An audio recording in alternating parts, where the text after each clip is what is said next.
خضاب لگانا، یعنی ایسا خضاب جس کا کلر کالا ہو، اسلام نے اس کو ناجائز قرار دیا۔ اسلام اس کو ناجائز قرار دیتا ہے کہ آپ کالا خضاب لگائیں، کالا خضاب لگائیں، یہ ناجائز عمل ہے۔ جیسے حضرت جابر بن عبداللہ رضی اللہ عنہ کی روایت ہے کہ ابو قحافہ کو، جو حضرت ابو بکر صدیق رضی اللہ عنہ کے والد تھے، ان کو لایا گیا فتح مکہ کے دن،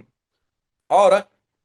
اللہ کے نبی نے دیکھا کہ ان کے جو سر کے بال تھے، داڑھی کے بال بالکل سفید ہو گئے تھے، تو آپ علیہ الصلوۃ والسلام نے کہا غیروا ھذا بشیء، ان کے چہرے اور سر کے بال جو بالکل سفید ہو گئے، اس کلر کو بدل دو، وجتنبوا السواد، لیکن کالے رنگ سے بچنا۔ آپ علیہ الصلوۃ والسلام نے کہا کہ کالا رنگ مت لگانا، اس کے علاوہ لال اور دوسرا جو کلر عمومی طور پر لگایا جاتا ہے اسے تم لگا کر ان کی داڑھی اور چہرے کے بال کو بدل دینا۔ تو اس حدیث سے، اور یہ حدیث بڑی معروف حدیثوں میں سے ہے، صحیح مسلم کے اندر یہ حدیث موجود ہے، تو اس حدیث سے پتا چلا کہ کالا رنگ خضاب کے طور پر لگانا یہ جائز نہیں ہے۔ ٹھیک ہے، دوسری اہم بات کیا ہے، صحابہ ہو، تابعین ہو، انہوں نے کبھی کالا خضاب نہیں لگایا، کالا خضاب نہیں لگایا، بلکہ لگانے والوں کا انکار کیا ہے، اور حقیقت میں یہ بڑھاپے کو بدل دیتا ہے۔ اگر کوئی آدمی عمر بوڑھا ہو رہا ہے، آپ اس پر کالا خضاب لگا دیں تو اس کی بڑھاپے کو چھپایا جاتا ہے، جو حقیقت میں ایک دھوکہ ہے، اور اسلام اس بات کو اجازت نہیں دیتا۔